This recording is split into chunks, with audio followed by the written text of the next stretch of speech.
Vitamin S. આપણે બધા જ એક રહસ્યમય રસ્તા પર ચાલી રહ્યા છીએ, જ્યાં ક્યારેક સૂર્યપ્રકાશ હોય છે તો ક્યારેક અંધકાર. એ રસ્તા પર ચાલતા ક્યારેક એવું લાગે કે કોઈક તો એવું હોય જે આપણા મનના અવાજને સાંભળે, આપણા હૃદયની વાતને સમજે. હા, કદાચ ખોટું હોય તો ટોકે પણ અને રોકે પણ અને સાચી સલાહ પણ આપે. કેમ કે આવા વ્યક્તિને વિટામિન એસ કહી શકીએ, નહીં? હા, વિટામિન એસ. જેમ વિટામિન વગર શરીર નબળું પડે છે, એમ આપણા જીવનમાં પણ જો કોઈ સાંભળનાર ન હોય ને તો જિંદગીમાં એક ખાલીપો લાગે છે.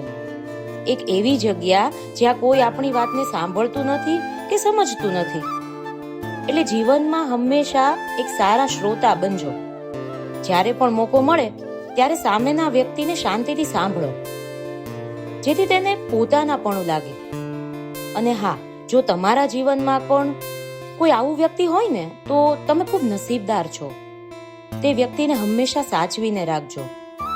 આપણે બધા જ એવા વિટામિન એસ ની ખોજમાં હોઈએ છીએ, જે આપણને સાંભળે, સમજે અને સાથ આપે.